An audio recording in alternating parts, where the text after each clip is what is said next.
Hey, Flimsy Lunch Tray here with another video for you today on big hunts.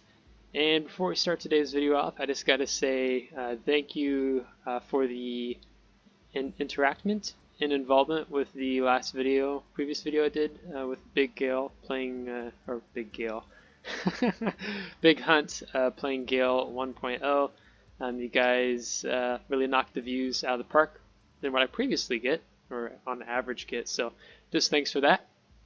And with that out of the way, today I just want to talk about the Gale, the ship as a whole, because I have gone through the combat missions and I have unlocked all the features on her, and I can now tell you what I personally like on the ship.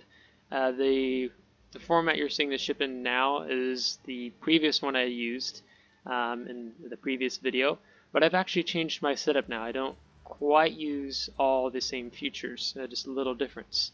So on that note, let's look at the ship itself. So if we go into equipment, you can see, and this was honestly confusing to me when I first started, because the stock setup that you have is these four here, and you don't necessarily really know, like if I just go over this, like Beluga special module allows you to change characteristics of your ship in the heat of battle. Like these all just say the same thing. Like how do I tell what's the difference? And some of these they actually do tell you, like we have here with the secondaries. But how you tell with the modules for the ship is by looking over here at your consumables. So the stock one you get gives you a heal, faster, changes the reload speed of main armaments. There's one for secondary armaments too, and then engine speed. But then if I change my module, then I can see I get heal, engine boost, and damage absorption. Okay, neat. And if I change to the swordfish special module, I see that changes again. Still have the heal, and then we have secondary battery firing rates, and then we have damage absorption. So these were good things to learn about. Now I'm going to actually open up these menus on the side because we're going to be talking a little bit more in depth with these different ones. Now as far as I remember, yes, your concealment detectability range is all the same. Nothing changes with whatever setup that you do. But you will notice that there will be changes between your maneuverability, your rudder shift time, your maximum speed, your turning circle radius, I think even, your torpedo speed, the damage and reload time of your secondary armaments, your hit points. So let's just start here. Let's start with the hull. So the stock one you get is the narwhal multi-purpose hull, and we can see that that gives us 40,000 health. Now if I change to this one, it's the shark reinforced hull. We see that we've gone up to 45,000 hit points, but our rudder shift time has dropped even worse. It's now 7.7 seconds. And you can kind of see how things change when you flip in between. So now we're back to 40,000 with 3.1 second rudder shift time. So I tried this one out and it felt really sluggish and it felt really slow, and I wasn't necessarily a really big fan of it. But regardless, I went with it for actually a little while because I appreciated having that 45,000 survivability hit point pool, getting into the portal, you know, when ships may be focusing on you if you have a key and you're exiting. And then you have the Cuttlefish, the Agile hull. So this drops our hit points from the stock 40,000 to 35,000, but your rudder shift time is actually really great. It's 0.8 seconds, and I think, is that the only thing that gets affected? Yeah. Yeah, so the turning circle radius says it stays the same, but it's just with your rudder shift time,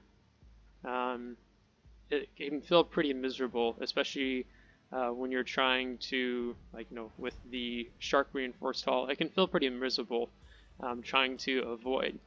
Especially a bad build I wouldn't recommend, like, is if you went with this setup. Now you still have access to the maximum speed, but if you go to the Beluga one, yeah, not the Beluga, the Swordfish special module, you no longer have access to engine speed to be able to increase your engine speed on the fly. So between your poor rudder shift time and then not having engine boost speed to get out of here, I was finding myself with this setup being focused down and killed very easily. So that's what you have here. Now, coming down to here, as just talked about, but we'll go more into detail, is that you have this special module where you have the, let's see, Marani special module, where we have the heal, we have the main armament firing rate, reload time, and then your maximum speed. And this is actually my preferred setup because I like to have my torpedoes reload faster. I like having access to increasing my speed and deciding, instead of this going, what is it? Where is speed? Yeah, instead of going 45 knots when I max this puppy out, and depending on how many charges you select, once you get the option to control 1, control 2, faster distribution, increased charge limit, more charges, I can be sailing in excess of 70 knots versus where with this setup, it feels like I'm chugging around in the Georgia at 40 knots when everyone else can easily outrun me. So this is my preferred option here for this special module. If you look at the Beluga special module, it's nice we still get the maximum engine speed, and of course we can reorder things around if we don't like how it's set up. But I tested out this damage absorption, and I mean, when you read it, it says when you activate a consumable, then available energy charges will be redistributed. Yeah, it strengthens the effect. I think that literally says that for everything. Yeah, so it doesn't tell you a lot. But your survivability, you're just bulking your survivability as a cruiser. And it's nice and all, but at the same time, when your maneuverability, your speed to get out of a certain zone, like this, to me, it means nothing when you're getting focused down.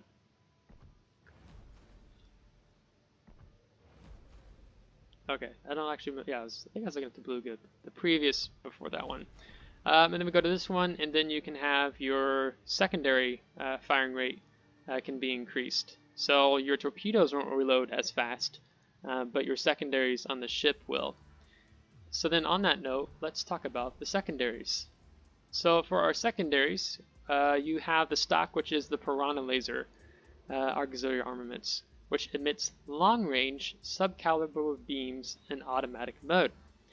Now, if we come over here, they are all 155 millimeter, has no change.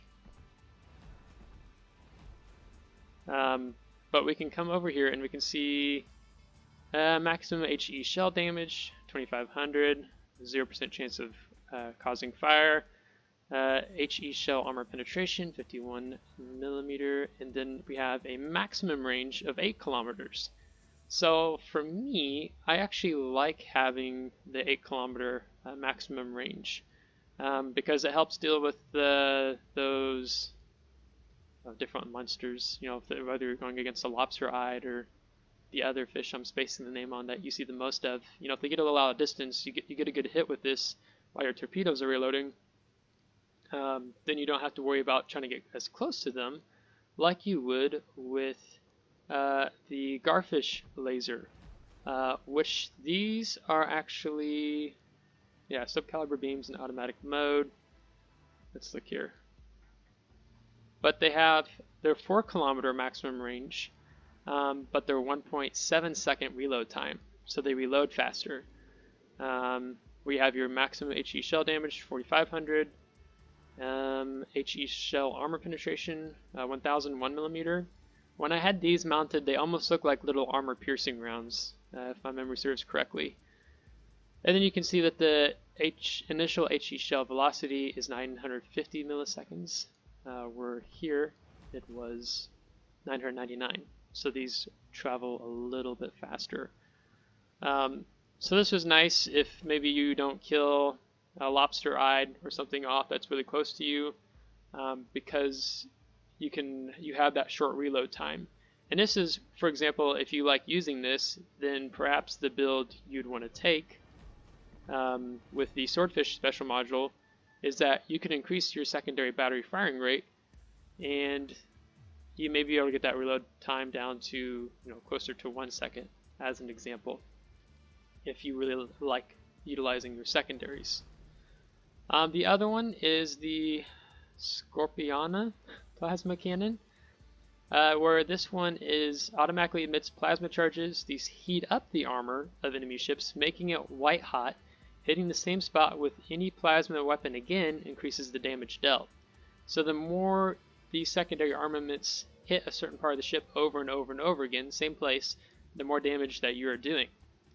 So we can see that the number changes. So we have 4x6, 4x8, 4x8, and then 4x6. So we have less armaments, and you can see even here the overall stat rating. You see it's 8 with the stock, it's 10, and this one was 9.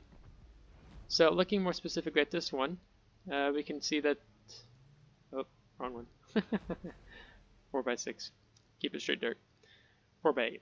Alright, we can see the reload time is 4.5 seconds, and maximum HE shell damage, 1500, 0% chance on fire, 1000 millimeter HE shell armor penetration, maximum range is 6 kilometers. So that's kind of nice. You get it in between the 4 and 8 kilometer. Where we see the shell velocity actually drops down almost by like a third, to where you have 650 milliseconds. Or am I saying milliseconds? Was it meters per second? Wow. Maybe I'm even still saying that wrong. I have no idea. Hanging with me, guys. And then you can see that it has this additional thing at the bottom where it says heat up on hit 100%. So each shell that hits, it's going to heat up that area on hit by 100%, thus increasing your damage if you manage to hit the same part of the ship over and over again. So I'm sorry I was saying milliseconds. I'm pretty sure that's meters per second. So, yes, so that's the secondaries, and this one is good. There's nothing particularly, I would say, bad with this one. But for myself, I've actually been running the longer one. That longer range has actually helped me get a few extra kills while in the battle, but I would say either of these are good. Maybe I should test this one out a little more. I have a few times, but I mean, what's nice, this one has a 5-second reload, or this one has a 4.5-second reload. So it's not a huge difference with the reload time, but you see that shell velocity begins to drop a lot between these two, as well as the range. Even just looking at the shell armor penetration capacity is interesting, since this one jumps up to 1,000 millimeters. Alright, torpedoes. Alright, try to keep this timely for you guys. So the stock one you get is the Eel Torpedo Launcher, and these launch torpedoes that can cause flooding. So when we look at this, we see we have 120 knot. Let's start from the top. We have 4 sets of 5, meaning you get 20 torpedoes, and see 533 millimeters. We see the reload time without using, for example, the main armament firing rate. Stock, it is 60 seconds with a 180-degree turn time of 7.2 seconds. Maximum damage is 10,000. Torpedo range is 8 kilometers. And the torpedo detectability range by sea is 1 kilometer. So pay attention to the range and the detection range of these torpedoes as we go back and forth between these different options. So this one's kind of nice. I mean, it's what players are going to be used to in the game already. Though when you don't have, again, the main armament firing rate, when you can't increase that, the 60 seconds begins to feel like a lot, where you can actually, I don't remember how fast you can drop it down. I think you can get it more closer to 40 seconds if you have this, utilizing this.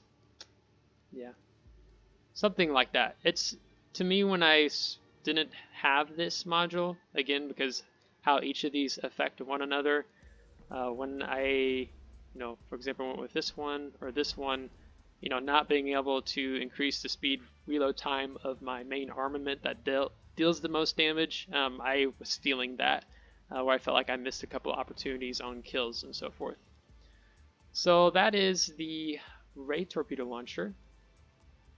And then, yeah, the next one I unlocked was the Eel Torpedo Launcher.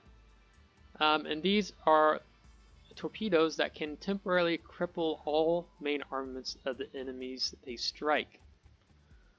So if we go over here, we see that you get 4x1. Oh, so you go from having 20 torpedoes to only 4 torpedoes. And your torpedo range goes from 8 kilometers to 5 kilometers, and then the torpedo speed goes to 100 knots max. So that drops down from 8 to 5 and 120 to 100. And however, we can see here that the reload time is improved, where we have 25 seconds instead of the 60 seconds. The 180-degree turn time stays the same, but we see that you get more bang for the buck if you hit an enemy ship, where instead of 10,000 maximum damage, you get 23,333 damage per torpedo hit. And this is just if one torpedo hit. So if you have at least 3 torpedoes from one set hit from the previous option, that's 30,000. And then torpedo range, 5 kilometers, and then the detectability range by sea is 2.2 kilometers. So these torpedoes have a shorter range, and what the negatives are, these torpedoes have a shorter range, you get few of them, and the detectability range by sea is greater. So if we jump back up to these, so there's over a 1.2 kilometer difference when it comes to the detectability range of these torpedoes. But regardless, these do have an improved reload time, but you get less of them. So when you miss not hitting a ship while in battle with these torpedoes, it really hurts, because especially if you don't have like the main armament reload time, you're going to find yourself feeling more defenseless and more vulnerable than with the Ray Torpedo Launcher.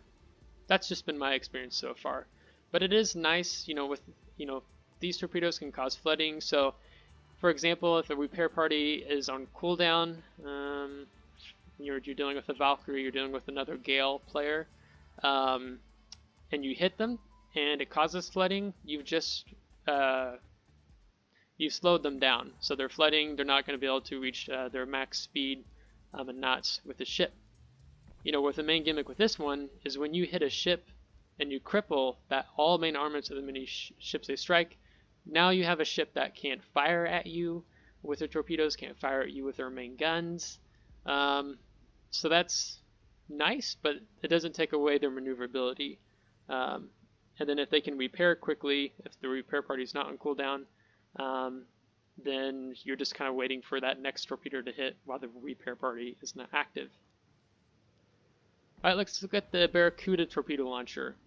And these are kind of the main gimmicks I think that you saw in some of the promotional video materials that what Warships was with these key battles, big hunt torpedoes. And these are torpedoes, plasma torpedoes, that rush towards a target above water. So, above water, okay, interesting. And then this, you get a set 4x4. So that means you get 16 torpedoes versus the 20 torpedoes, or versus just 4 torpedoes. They have a greater range of 10 kilometers, so that's a bonus. And they have a torpedo speed of not 100 knots, not 120 knots, but 200 knots. So these torpedoes are really fast. So that helps. And they had to increase the torpedo speed um, of these specific torpedoes because, like I said, these are torpedoes that rush towards a target above water, and because they're not below water, that means their detectability range. Instead of the detectability range being, for example, 1 kilometer or 2 kilometer, the detectability of these torpedoes are 15 kilometers away, even though the range is only 10,000. So, I mean, if you fire these at a ship, that's not even within 10 kilometers or 14, 15 kilometers away, that just gives them more time to be able to maneuver and potentially dodge these torpedoes. So, we have a reload time of 40 seconds, so 60 seconds versus 25 seconds to 40 seconds. The turn time, 180-degree turn time, is the same. The maximum damage, however, drops. So now we're down to 7,333 per torpedo hitting. But with this set, you have 16 torpedoes versus just 4 with the other set, or 20 with the first stock set. Then you have the torpedo range is 10, so that's nice. So the disadvantage with these torpedoes is that they're really visible.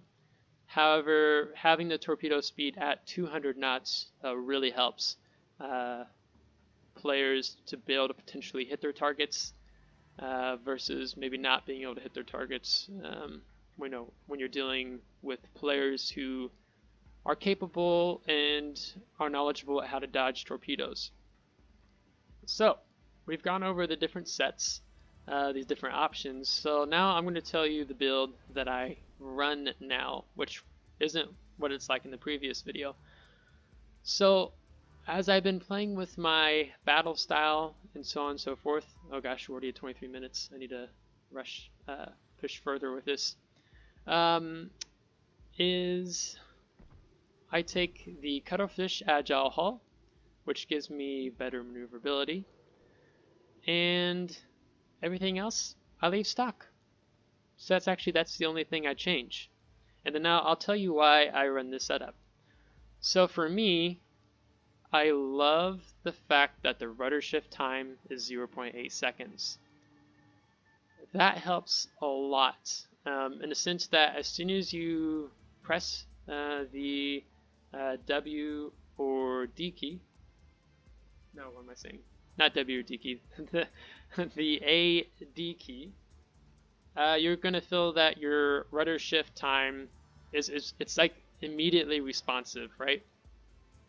So for me, having the maneuverability helps me to dodge torpedoes better. It helps me be able to dodge, when there's a Valkyrie that's firing at me, in farther ranges away, like 10 to 15 kilometers, all I can do is just slow down my engine. I can turn, and I can do a pretty good job in avoiding damage that it might cost 5,000 on that hit, or even 10,000. But now I've dodged it because of maneuverability, because of that rudder shift time. And that has really helped improve my gameplay a bit more, versus if you take something like this,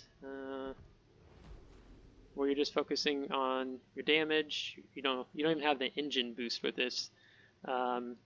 Your rudder shift time starts to suffer. So when I take this setup and I have the maximum speed, I can use this consumable.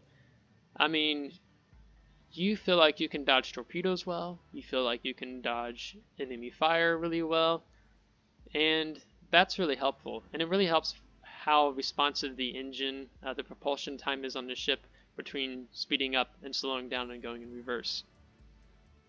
And I take this one just basically because of the range. These armaments get to the target rather fast. I take these because I want the stealth of the torpedoes with the 1 kilometer detectability range by sea. I don't want my enemies to know, where you have these torpedoes that you can detect from the moon, but are really fast. But the 120 120 knots, excuse me, is still pretty nice. And I feel this is what players, and for myself, I'm already comfortable with firing underwater torpedoes that cause flooding, that have a low detectability range. Except for the fact with these is that the torpedo speed is 120 knots versus something like between 50 to 80 knots, right? So that already feels like a bonus to me. So with this setup, you can see now the ship looks like this, where if you change your different hull configurations, it begins to change the ship's outward appearance. Oh, wrong one. So we go back to that. So I hope you found this video helpful. I'm going to have a few more videos coming out. I'm working on a game strategy right now with playing Gale in Big Hunt. How to be successful in dealing damage, moving across the map quickly, but also ensuring your success in getting a portal key and getting out. If you focus on that, some players are rather focused on just doing damage. Now, the last thing I'll say before we close, I feel like the big thing that Wargaming missed with this event is that you can't form a division up with your buddies and then launch into the game. Because if you have a division of Gale players, right, so it's two or three of you, each of you can take different modules, have different consumables, where you can have a guy that's two guys that are really maneuverable, right? You have one guy who's maneuverable with these torpedoes, but then you have the other guy who takes this, because he's going to cripple the main armaments of the enemy ship. He's going to put him out of commission, while maybe the guy that has the standard torpedoes moves in, or your third player moves in with a different set, ensuring damage taken. You can have a player that doesn't have as much maneuverability, where they're more of your backup. They're more behind you, where they have the 45,000 HP health. They have the damage absorption, or damage absorption with the engine. So that's something that I think that would have been cool if you were able to division up with your buddies. Each of you could take a different type of ship. I will be doing some videos on the Gale, or not the Gale, I can't talk now. The Valkyrie soon too. I just haven't got to that point. I've played the Valkyrie a little bit, but I like the Gale. This fits my playstyle. So, on that note, if you liked this video, please give it a thumbs up. If you didn't, give it a thumbs down. Subscribe if you want to see more. And if you have already subscribed, thanks so much. And if there's something specific you want to know more about this game event for Key Battle Big Hunt, please drop it in the comments and let me know. So, hope you found today's video helpful. Until next time, take care.